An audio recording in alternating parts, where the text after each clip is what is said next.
Social মিডিয়ায় জামাতের নায়েবে আমির না, সোশ্যাল মিডিয়ায় জামাতের সেক্রেটারি গোলাম পরোয়ার, এই লোকটি দেখলাম মালয়েশিয়ায় চিকিৎসারত মির্জা আব্বাসের সাথে সাক্ষাৎ করতে গেছে। সেখানে মতিউর রহমান নিজামের ছেলেও গেছে এবং মির্জা আব্বাসের সামনে তারা এত অনুনয় বিনয় করে বসেছে, মনে হচ্ছে গোলাম তার মনিবের কাছে বসেছে।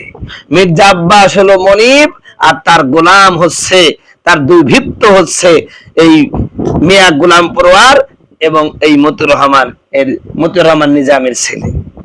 কি আশ্চর্য!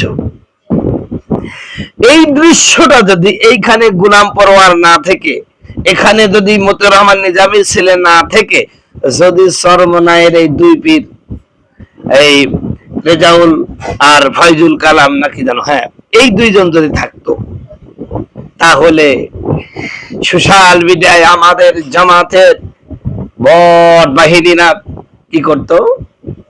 ওরে দালাল দালাল দালাল দালাল দালাল দালাল দালাল দালাল দালাল দালাল দালাল করে জিকি শুরু করে দিত। কিন্তু ওনারা যে বাংলাদেশের জামাত ইসলাম যা করবে সব করুক, শুধু হেফাজত, জমিয়ত, চরমনা, এইরকম যত, বিশেষ করে জামাতের সাথে যাদের সম্পর্ক নাই এমন কোন ইসলামী দল করলেই তারা জামাত, তারা ওই হচ্ছে ওকের জুতার সমান না, ওরা কিছু বুঝে না, সব বুঝে জামাত ইসলাম। এই বাংলাদেশের আলেমরা কিছু বুঝে না, সব কারা বুঝে? জামাত ইসলাম বুঝে। মাঝে মাঝে আমার কাছে জামাত ইসলাম বিরোধী দলে এসে এদের আচার আচরণ দেখে মনে হয় এটা একটা গৃহপালিত পশু। পশু যেমন তার মনিবের আয়ত্তের বাইরে কখনো যেতে চায় না, আর যখনই যেতে চায় তখন একটু দু এক ঘা লাগা দিলে আবার আগের মতন হয়ে যায়। তো বাংলাদেশের জামাত ইসলাম বিরোধী দলে এমনই অবস্থান তৈরি হয়েছে, মনে হচ্ছে শিখানো, কোনো কিছু তাদের বলার ক্ষমতা নেই। বিএনপির বিরুদ্ধে বা বিএনপি কোনো অন্যায় করলে, বিএনপি কোনো অপকর্ম করলে কিছু বলবে এই ক্ষমতা জামাতের নেই, এমন বিরোধী দল তারা। তো দেখ, বিএনপির জন্য এটা ভালো একটা যে গৃহপালিত বিরোধী দল পেয়েছে। আরে ভাই, তুই ইসলামী দল করিস, মির্জা আব্বাস দল করে একটা জাতীয়বাদী দল, তো তোর ভোল্টেজে আলাদা থাকবে। তুই সেই গোলামের মতন একদম জড়ো সড়ো হয়ে, মির্জা আব্বাস সে বেচারায় হুইল চেয়ারে বসে, ওর মানে 3 কাল চলে গেছে আর 1 কাল বাকি, চলেই না, তার কাছে এত অনুনয় বিনয় করছে। একটা ভাব তো থাকবে, ইসলামের তো এরকম না, ইসলাম নম্রতা অবলম্বন করতে বলছে। তাই বলি যে একেবারে গোলাম হয়ে যেতে হবে এইরকম তো বিষয় না। হযরত ওমর রাদিয়াল্লাহু তাআলা জেরুজালেমে গেছে, তার আচরণেই ফুটে উঠছে না সে একটা ভালো মানের নেতা।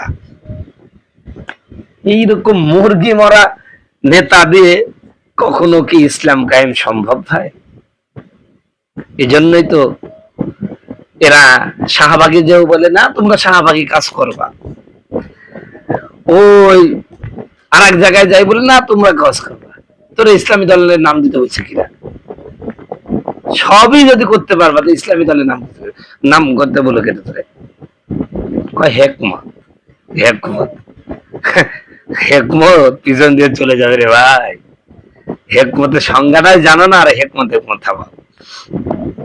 তো যাই হোক, একটা কথা আমি আপনাদের কাছে আহ্বান জানাই যে আলেম উলামারা নিজেদের শান সম্পর্ক ঠিক রাখবেন, কারো কাছে একদম ছোট হওয়ার চেষ্টা করবেন না।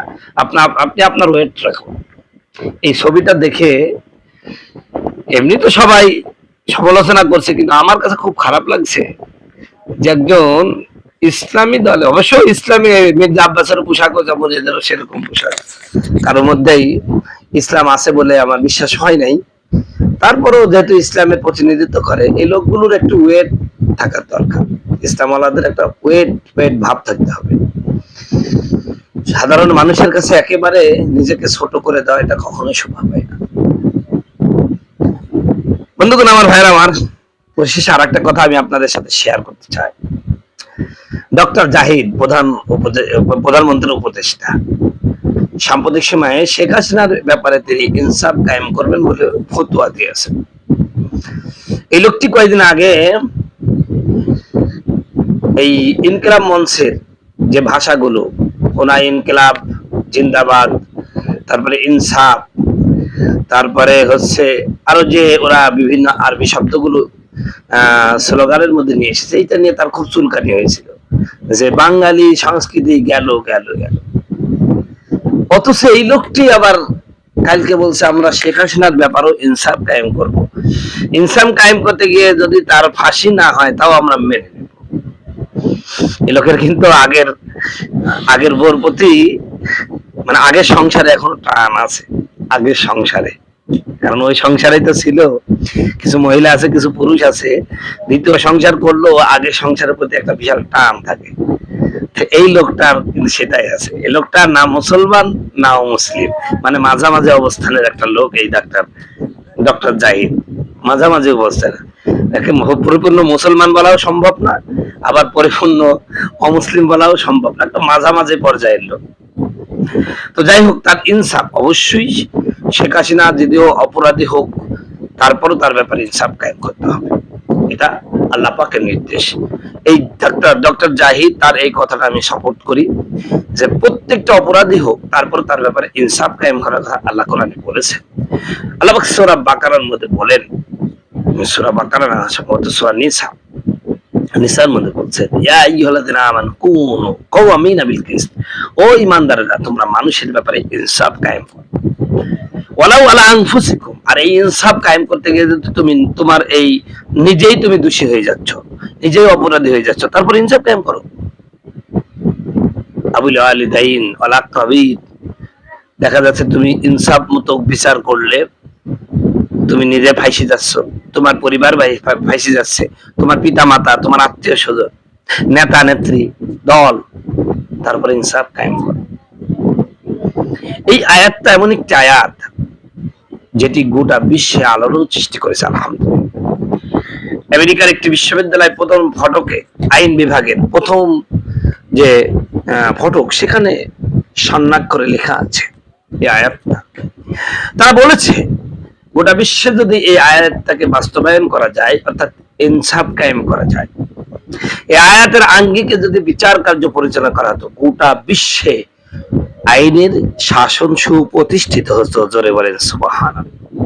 তো আয়াতটার আমি শাব্দিক তরজমা যদি আপনাদের কাছে করি, তাহলেই আপনারা বুঝতে পারবেন যে ইনসাফ জিনিসটা কি। আল্লাহ রাব্বুল আলামিন কিয়ামতের ময়দানে যখন বিচারের এজলাসে বসবেন, সর্বপ্রথম বক্তৃতা দিবেন, লা যুলমা আল-ইয়াউম, আজকে কোনো জুলুম হবে না। কি হবে? আল্লাহু ইয়াকদি বিল হক, আল্লাহ ইনসাফ কায়েম করবেন। সুবহানাল্লাহ। তো আল্লাহ বলছেন যে ইনসাফ ভিত্তিক শাসন ব্যবস্থা কায়েম করতে হলে সর্বপ্রথম সাক্ষীটা অ্যাকুরেট হতে হবে। এই সাক্ষীকেই বলতেছে তুমি সাক্ষী দাও। ওই সাক্ষী যদি তোমার বিরুদ্ধে যায়, তোমার পিতামাতার বিরুদ্ধে যায়, তোমার নেতা নেত্রী, ছেলে সন্তান, আত্মীয় স্বজনের বিরুদ্ধে যায়, তারপর সত্য সাক্ষ্য দাও। কারণ সত্য সাক্ষী ছাড়া ইনসাফ প্রতিষ্ঠা করা সম্ভব নয়। আল্লাহ বলছেন শোনো, ইনসাফ কায়েম করতে গিয়ে তুমি যদি মিথ্যা, মানে ইনসাফ কায়েম যেন না হয় এই জন্য তুমি যদি মিথ্যার আশ্রয় নাও, অর্থাৎ সঠিক সাক্ষী দিলে দেখা যাচ্ছে তুমি দোষী হয়ে যাচ্ছ, অথবা তোমার নেতা কর্মী দোষী হয়ে যাচ্ছে, এই ক্ষেত্রে তুমি এড়িয়ে যেয়ে একটা বেকসুর নির্দোষ লোককে তুমি যদি অপরাধী বানিয়ে দাও, যে তুমি সত্য সাক্ষী দিলে ইনসাফ কায়েম হতো, তুমি সত্য সাক্ষী দিলে না, ফলে ইনসাফ হলো না। আল্লাহ বলছেন ওয়াইন তালবু আও তুরিদু ফাইনাল্লাহা কানা বিমা তা'মালুনা খাবীরা, তুমি যদি পাশ খাটিয়ে চলে যাও, তুমি যদি সঠিক বিচার না করো, সঠিক সাক্ষী না দাও, ইনসাফ ভিত্তিক সমাজ ব্যবস্থা গড়ে না তোলো, আমি আল্লাহ তোমার বিষয়টা দেখে নিলাম, আমি কিয়ামতের ময়দানে তোমার বিচার করব। তো যাই হোক, এই ডক্টর জাহিদ, যাকে আমি প্রকৃত মুসলমানও বলি না, আবার অমুসলিমও বলি না, মাঝামাঝি টাইপের একটি লোক, এই লোকটার এই কথাটা সুন্দর কথা বলেছে। যদিও ইসলাম তিনি মানে ইসলামের প্রতিনিধিত্ব করেন না, ইসলামকে ধারণও করেন না, লালনও করেন না, কিন্তু আসলে ইনসাফ যদি কায়েম করতে হয় তাহলে আপনাকে কোরআনের কাছে আসতে হবে। কোরআনের বিকল্প অন্য কোনো ওয়েতে ইনসাফ নেই। আল্লাহ সুবহানাহু ওয়া তাআলা যে কথাগুলো বললাম, জামাতের প্রতি তার আহ্বান থাকবে। আপনাদের কাছে অনুরোধ, আপনারা সঠিক যে বিরোধী দল সেটা হওয়ার চেষ্টা করেন। কাউকে মনিব মনে করার দরকার নেই, আর আপনি নিজেও মনিব হয়েন না। আর বিএনপিকে বলবো, আপনারা সুবিচার কায়েম করার জন্য যা করার দরকার সেটাই করেন। এটাই হবে জনগণের জন্য মঙ্গল। আসসালামু আলাইকুম ওয়া রাহমাতুল্লাহ। প্রিয় ভাইরা, আমার এই ছোট্ট চ্যানেলটি আমি আলোচনা করে থাকি, যদি ভালো লাগে তাহলে সাবস্ক্রাইবার করেন, আর নাহলে